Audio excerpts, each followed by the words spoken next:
Bonjour à tous et bienvenue sur RTI 1. On développe ensemble le titre de cette édition.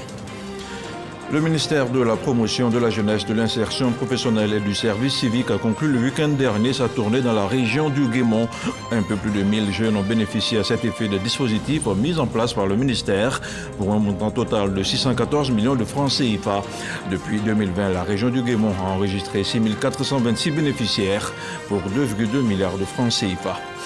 Gouvernance intégrée des frontières en Côte d'Ivoire, un cadre partenarial vient d'être mis en place entre la Commission nationale de frontières et les partenaires au développement. L'objectif visé à travers la mise en place de ce cadre est d'offrir un outil fiable d'information, de coordination et d'aide à la décision pour une meilleure orientation et un meilleur calibrage des projets. Et puis, depuis plus d'une semaine, l'armée israélienne continue de bombarder le Liban avec un objectif affiché, éradiquer le Hezbollah. Pour la première fois depuis le début des hostilités, l'État hébreu a frappé le cœur de la ville de Beyrouth. Jusqu'ici, il ciblait la banlieue sud. Merci de regarder RTI 1. Il s'est tenu ce lundi un conseil des ministres au palais de la présidence de la République. La rencontre était dirigée par le chef de l'État, Alassane Ouattara. Le compte-rendu, le communiqué complet vous seront proposés ce soir à 20h sur RTI 1. Nous sommes le lundi 30 septembre. C'est aujourd'hui que le président du RHDP, le président Alassane Ouattara, s'adressera au coordonnateur de son parti. À un an de la présidentielle d'octobre 2025, l'ordre du jour de cette rencontre inédite n'a pas été communiqué. Je vous disais il y a quelques instants, le ministère de la Promotion de l'Insertion professionnelle et du Service civique vient de boucler sa tournée dans la région du Guémont. Une occasion pour l'agence Emploi Jeunes de dresser son bilan dans cette partie du pays. Depuis 2020, la région a enregistré 6426 bénéficiaires, dont 55% de femmes, une frange importante de la population qui a tiré profit des programmes du ministère pour un investissement total de plus de 2 milliards de francs CFA. Les bénéficiaires ont reçu la visite du ministre Mamadou Touré et du président du conseil régional du Guémont. Chris Dumondé, Patricia Omoetia. Bénéficiaire du programme de l'agence Emploi Jeunes, l'association Benkadi a reçu la somme de 2 millions de francs CFA pour réaliser la culture du manioc. Ce champ de 6 hectares est un rêve qui se réalise pour tous ces jeunes qui veulent entreprendre. Nous sommes à 13 km de Bangolo, dans la région du Guémont. C'est un projet qui nous a permis aujourd'hui à se suffire à notre besoin. Ça nous a permis aujourd'hui à travailler. En tout cas, c'est un bon projet. En tout cas, moi, je lance un appel à nos frères de prendre le courage que ce que le ministre nous a donné, que de prendre soin, que c'est un bon projet. Comme l'association Benkadi, plusieurs jeunes de Bangolo, Kwibli, Fakobli et Dieukwé ont bénéficié en 2023 de l'appui du gouvernement dans plusieurs programmes, notamment le programme de travaux à haute intensité de main-d'œuvre TIMO, les activités génératrices de revenus AGR, des micro- et petites entreprises MPE et le programme volontaire de la Canne et emploi salarié. C'est le cas de ces jeunes bénéficiaires qui, aujourd'hui, reçoivent des contrats après 3 ans de formation dans le secteur de la santé. J'ai fait une formation qualifiante et nous avons déposé les dossiers de l'emploi jeune et ils nous ont pris. Nous avons fait un stage de 6 mois. Après, ils ont reconduit le stage et on a été embauchés. Financement, installation et encadrement, c'est tout le sens des objectifs de l'agence Emploi Jeunes qui voit le ministre de la Promotion et de l'Emploi des Jeunes rendre visite aux bénéficiaires des différents projets d'insertion de l'agence. Il est soutenu par Seredo Célestin, président du conseil régional du Guémont. Depuis longtemps déjà, certains jeunes ont été pris en compte. Voilà l'exemple palpable, la conclusion de toutes ces tournées opérées par le ministère de la Jeunesse, c'est aujourd'hui à Diokwe.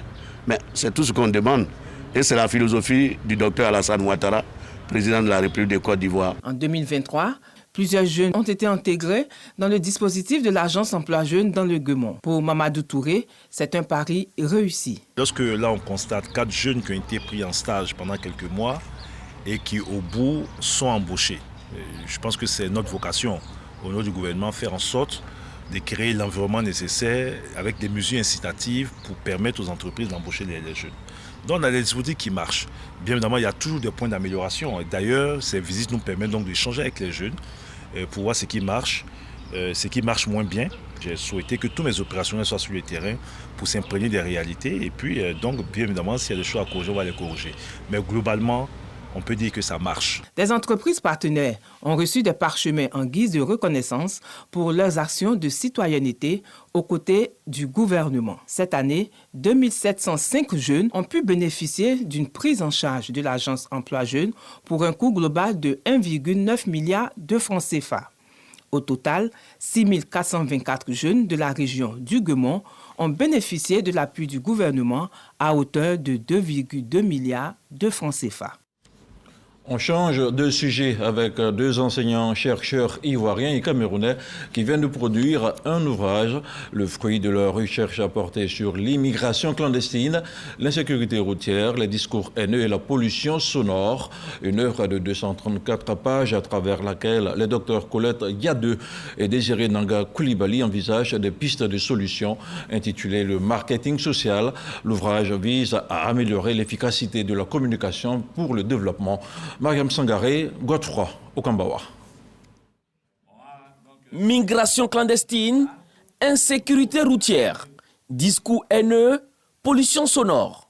Des mots qui minent le continent africain abordés dans cette œuvre. Les auteurs, Yadeux Colette et Nanga Désiré Koulibaly, ces enseignants-chercheurs apportent des solutions à ces problèmes. À travers cette œuvre, on veut fournir de la documentation, fournir des ressources théoriques, pratiques, à tous ceux qui interviennent dans le domaine du marketing social et de la communication pour le développement.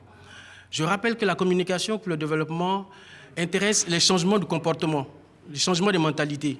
Et une approche marketing social permet de bien comprendre les comportements afin d'aider aux changements souhaités.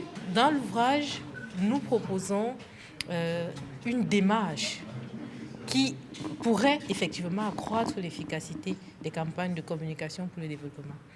Elle pourrait s'appliquer aussi bien à la lutte contre la corruption, à la protection de l'environnement, à la lutte contre certaines maladies, à la lutte contre la pauvreté, à la promotion de l'entrepreneuriat, à toutes les problématiques sociales que nous rencontrons. Le marketing social en Afrique, titre de cet ouvrage.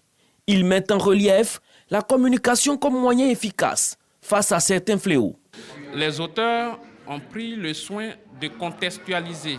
Et donc, dans un contexte africain, nous avons vraiment toutes les recettes possibles pour pouvoir permettre un développement harmonieux de l'Afrique. Le marketing social, la communication pour le changement de comportement, la communication pour le développement sont les grandes lignes abordées dans cet ouvrage de 234 pages. Je vous disais à l'aube de cette édition, dans l'objectif d'une meilleure gouvernance de nos frontières, la CNCF et ses partenaires au développement viennent de signer un cadre partenarial. L'objectif visé à travers la mise en place de ce cadre est d'offrir un outil fiable d'information et un meilleur calibrage de projets dans les zones frontalières de la Côte d'Ivoire. Il s'agit à terme d'améliorer le cadre de vie et le bien-être des populations concernées. Le reportage de Géna Toubé. Partenaires techniques et financiers intervenant dans les zones frontalières et le secrétariat exécutif de la CNFCI autour d'une même table. Les deux parties ont signé un partenariat à l'objectif d'améliorer la gouvernance des espaces frontaliers dans un contexte où se posent de nombreux défis en termes de paix, de sécurité et de développement. Ce cadre partenarial-là sera un outil qui va venir crédibiliser les uns et les autres et permettre aux gens de montrer à l'État de Côte d'Ivoire le sérieux qu'ils font dans cette partie frontalière de notre pays. Et donc pour nous, vraiment, c'est très salutaire. Ce nouveau cadre partenarial annonce de bonnes perspectives. Il vient mettre fin aux interventions multiples et disparates des acteurs étatiques et non étatiques, initiateurs ou exécutants des projets et programmes élaborés au bénéfice des populations des zones frontalières de la Côte d'Ivoire. Désormais, c'est un travail en synergie qui sera effectué dans un cadre programmatique cohérent. Ce cadre partenarial ne vise qu'une seule chose, nous offrir un outil fiable d'information, de coordination et d'aide à la prise de décision pour une meilleure orientation et un meilleur calibrage des projets dans les zones frontalières de notre pays. Le secrétariat exécutif de la CNFCI est chargé de la coordination de l'ensemble des actions étatiques et non étatiques, lesquelles conduisent à l'amélioration du cadre de vie et du bien-être des populations frontalières. Les lois et les textes sur la cybersécurité ont fait récemment l'objet d'un panel à Abidjan. L'initiative porte la marque du réseau d'action sur les armes légères en Afrique de l'Ouest. Au cours de la rencontre, les panélistes ont été instruits sur les risques de la cybercriminalité et les bons réflexes à adopter sur les réseaux sociaux. On en parle avec Mariam Sangaré et Didier Nguessan. Ils réfléchissent sur la prévention de la cybercriminalité. Ces experts du numérique enseignent les méthodes à adopter pour limiter l'exposition à la criminalité en ligne. La cybercriminalité est une réalité en Côte d'Ivoire qui menace la jeunesse, qui menace tous les citoyens. Il faut laisser les personnes s'exprimer librement, mais tout en respectant les lois. Nous avons constaté que la société civile a une méconnaissance des textes et lois en matière de cybercriminalité. Mais si nous appuyons sur la société civile, la vulgarisation de ces textes et lois pourront être plus faciles au sein des communautés. Les participants comptent faire bon usage des réflexes anti-piratage. Aujourd'hui, la population ivoirienne a plus de 77% de sa jeunesse qui s'adonne au numérique, qui s'adonne aux pratiques sur les réseaux sociaux. Et cette initiative-là est bienvenue parce qu'elle permet de sensibiliser cette jeunesse-là. Plusieurs dispositions permettent de se protéger des attaques en ligne. Il faut réguler les mots de passe, adopter un mot de passe pour chaque compte, déconnecter les comptes après utilisation. En Côte d'Ivoire est puni de 1 à 2 ans d'emprisonnement et de 5 millions à 10 millions de francs d'amende quiconque accède ou tente d'accéder frauduleusement à tout ou partie d'un système d'information. On s'intéresse maintenant à la période du recensement électoral qui a été fixée du 19 octobre au 10 novembre 2024. Mais avant le démarrage des opérations, la jeunesse panafricaine démocrate, JIPAD, appelle ses membres à la mobilisation. À Boaké, plusieurs jeunes ont été instruits sur l'importance de leur participation à cette étape cruciale avant la présidentielle de 2025. Logoriti, Charles Tatou, pour le commentaire. Né depuis octobre 2020, l'ONG Aube Nouvelle sillonne le pays pour traduire en actes sa mission, celle de promouvoir la paix et la cohésion sociale. Les responsables de cette structure non gouvernementale viennent d'effectuer un séjour dans la région de Gbeke, précisément dans la ville de Diabo, où ils ont procédé à la présentation du bureau régional de la dite ONG. Ce que nous allons faire avec le bureau régional, c'est de pouvoir travailler avec les populations afin qu'il y ait un changement de mentalité, investir les villages, les hameaux pour pouvoir véhiculer ce message de paix-là, afin que cette cohésion sociale-là soit une seconde nature pour nous. Pour le président national de Aube Nouvelle, Vincent Tobihiré, cette action s'inscrit dans une série de sensibilisations en vue de promouvoir les élections sans violence et d'encourager à la culture de dialogue et de cohésion sociale. Tout le monde a un rôle à jouer. Ce n'est pas seulement le gouvernement, ce n'est pas que les partis politiques, mais c'est nous également. Si nous n'écoutons pas les messages de haine et de violence, il n'y aura pas de haine et de violence. Si nous ne sommes pas sensibles aux messages de division, il n'y aura pas de division. Donc c'est une responsabilité collective à laquelle nous appelons aujourd'hui. Et tout le monde doit s'y investir. Il ne faut pas qu'on voie un problème si nous disons qu'il faut qu'il y ait de l'équité, de la justice, ou qu'il y ait un compromis maximal à l'approche d'un processus électoral. C'est ce qu'il faut pour stabiliser un pays. Le président national de Aube Nouvelle appelle les leaders communautaires et les organisations de la société civile de Diabo à promouvoir les valeurs de paix et du vivre ensemble. Et ici, à Abidjan, la mosquée Al-Gadir de Marcory a été récemment le théâtre d'une rencontre pour la paix initiée par la haute cellule de prière interconfessionnelle pour l'apaisement. Plusieurs jeunes ont été sensibilisés. En plus de recevoir une feuille de route, ils ont été faits ambassadeurs de la paix. Mariam Sangaré, Walter Amadou Ouattara. Après la remise de diplômes à plusieurs artisans de la paix tenus au mois d'août dernier, la haute cellule de prière interconfessionnelle pour la paix en Côte d'Ivoire continue ses actions sur le terrain. Elle vient d'organiser une cérémonie de prière pour une rentrée scolaire réussie et pour le renforcement du climat de quiétude en Côte d'Ivoire. Cette cellule exhorte la jeunesse ivoirienne à œuvrer dans le sens de la consolidation de la cohésion. Nous avons voulu remettre des lettres de mission, de paix à la jeunesse religieuse de Côte d'Ivoire, afin qu'elle aille dans toute la Côte d'Ivoire pour parler au vivre ensemble et à la paix. Je veux demander à tous les jeunes de vraiment pratiquer la paix, de prôner la paix autour d'eux. Et c'est en cela que nous pourrons vraiment, en tant que jeunes, évoluer et pouvoir réaliser nos projets. Nous avons été très heureux et très honorés d'être présents à cette cérémonie, au cours de laquelle le Haut Conseil interconfessionnel nous a décerné des diplômes pour nos actions sur le terrain. La haute cellule de prière interconfessionnelle pour la paix en Côte d'Ivoire est une organisation qui s'est fixée l'objectif de prier pour le bien-être de la population ivoirienne sans aucune distinction. Elle a prié pour le bon déroulement de la CAN 2023 afin que la coupe reste en terre ivoirienne. Et cette question, avant de poursuivre cette édition, quelle contribution des médias à la valorisation des industries créatives? C'est le thème d'un atelier de réflexion qui s'est déroulé à l'Institut Goethe d'Abidjan. C'était au cours de la 2e édition des rencontres annuelles des critiques d'art. On en parle avec Serge Pacom Didi et Souleymane Donisongou. Le positionnement actuel des compagnies de danse et ensembles artistiques en Côte d'Ivoire au centre des réflexions à l'occasion de cette rencontre annuelle des critiques d'art. C'est là autour du thème « Critique en art et journalisme culturel face au développement de la danse en Côte d'Ivoire, enjeux, réalité, perspective ». Nous décidons de travailler sur la danse parce que au niveau de la danse, nous savons tous que le ballet national et les compagnies de danse dans les années 60, 70 et 80 ont été super très influencées par des tournées. Et le constat, c'est que beaucoup de compagnies de danse ont disparu. Elles sont inactives. La danse n'a pas décliné. Le village qui n'a pas cessé de produire des créateurs.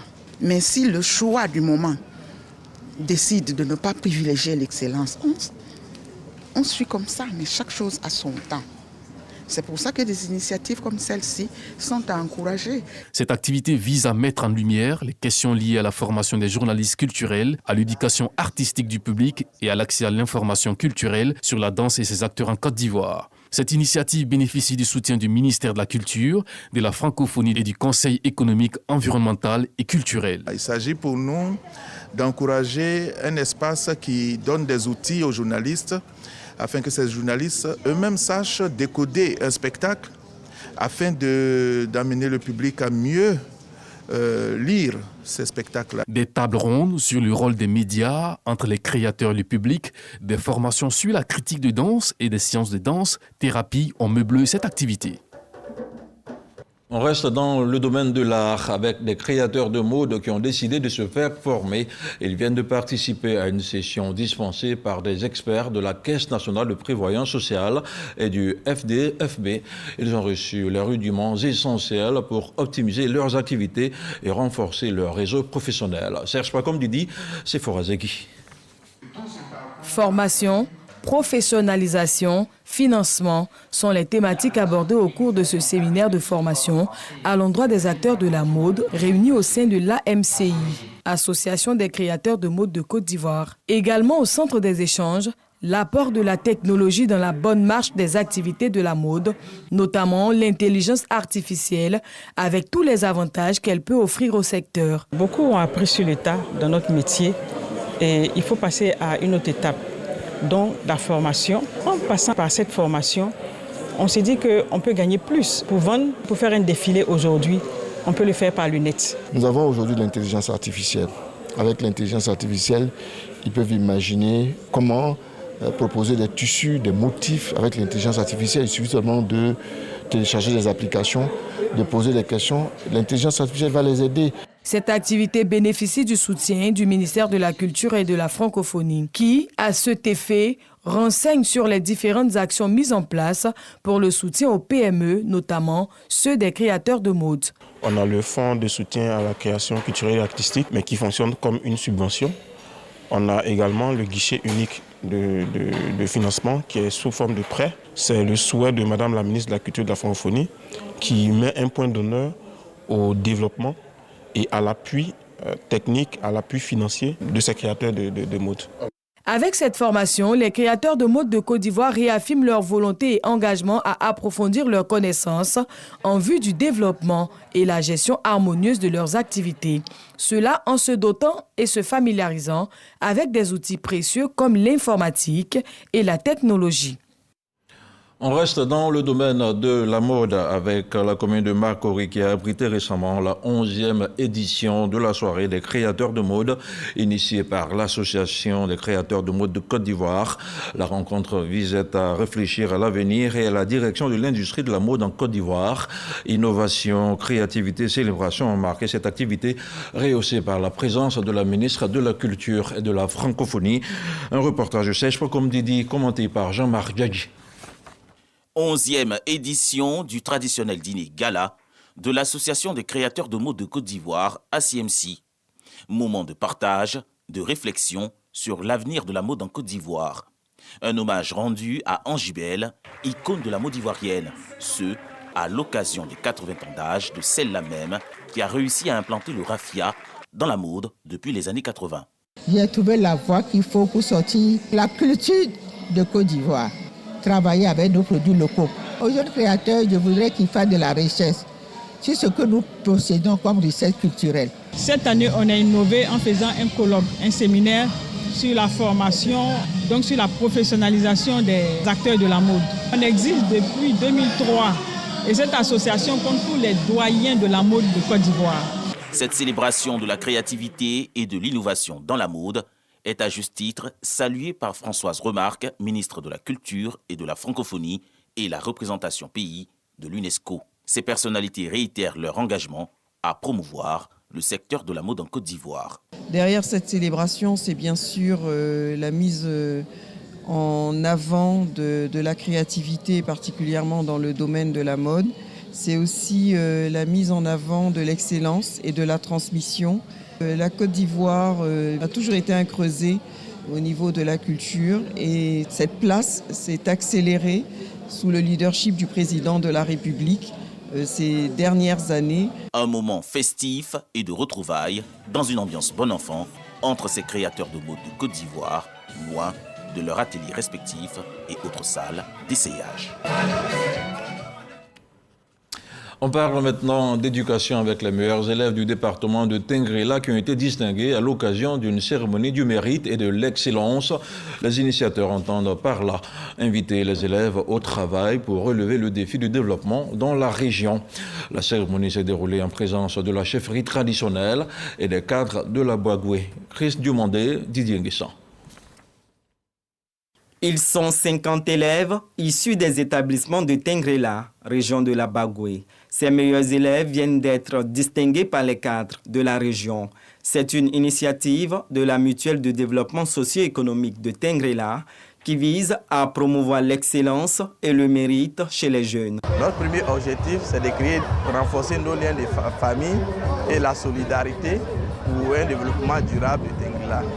J'invite tous mes frères et sœurs à se joindre à nous pour qu'ensemble on puisse travailler pour le bien-être de nos parents et pour rehausser le niveau de nos enfants. Pour les récipiendaires, ces résultats sont le fruit de plusieurs années de sacrifices à l'école. Le parrain a exhorté ses élèves à continuer de tracer les sillons d'un avenir meilleur au bénéfice de la région. L'éducation est l'arme la plus puissante qu'on puisse utiliser pour transformer le monde. Et conscient donc de cela, et conscient que l'éducation est essentielle pour l'épanouissement social, la MEDES a pris l'initiative d'organiser, en marge de son AG, chaque année, une journée d'excellence, visant donc à récompenser ses meilleurs élèves. Cette belle initiative a commencé à produire de très bons résultats. Ces journées de retrouvailles ont été meublées par l'Assemblée générale de la Mutuelle avec, à l'ordre du jour, le bilan des activités, le point sur les projets de développement de Tengrela. Promouvoir l'excellence en milieu scolaire, c'est l'un des objectifs de l'association Dabou en marche. L'entité a récompensé la semaine dernière les meilleurs élèves de la localité. Ils ont reçu principalement des kits scolaires. Ils ont aussi participé à un panel animé par des visages connus du petit écran. Plus de détails avec David Soyo. Les meilleurs élèves de la 6e à la terminale de la ville de Dabou récompensés. Au nombre de 36, ces apprenants, dont la moyenne oscille entre 14 et 19, reçoivent un parchemin, des t-shirts et des kits scolaires. L'année dernière, annuellement, j'ai eu une moyenne de 17,33 et cette année, je compte redoubler de sport et même si c'est pour avoir une moyenne égale à 20, je le ferai. Je suis très contente. Je remercie tout le monde. Car seul le travail paye. Pour les aider à garder le cap et à mieux performer, un panel sur l'orientation, animé par des modèles de réussite dans divers secteurs d'activité, prend forme. J'ai particulièrement insisté sur quelques éléments, notamment en première chose, il faut que les enfants, les jeunes sachent d'abord ce qu'ils veulent pour eux-mêmes. Ces échanges et conseils font naître des vocations au sein des élèves. J'hésitais beaucoup sur ce que je devais faire plus tard et maintenant je suis sûre de ce que je vais faire parce que je me concentre mieux sur mes ambitions, ce que j'aime. Cette rencontre de promotion de l'excellence, une idée de l'association Dabou en marche. L'objectif pour nous, c'est de permettre à ces enfants d'avoir une boussole et de pouvoir grandir dans un environnement assez sain par les conseils que nous leur prodiguons et que demain, ce soit eux l'élite de la Côte d'Ivoire. Créée en 2020, l'association Dabou en marche revendique plus de 12 000 membres ressortissants du Léboutou. Elle intervient principalement dans les secteurs de la santé, de la culture, du tourisme et de l'éducation. Éducation toujours, mais cette fois-ci à Bobi, une localité du département de Séguéla, avec la rentrée des classes qui est une réalité. La solidarité afin de permettre à de nombreux écoliers et élèves d'avoir des fournitures scolaires est aussi choisie pour le lancement de la 5e édition de distribution de kits scolaires sur l'ensemble du territoire national. L'initiative est de l'ONG IFAction. On en parle avec Kader Sogodogo.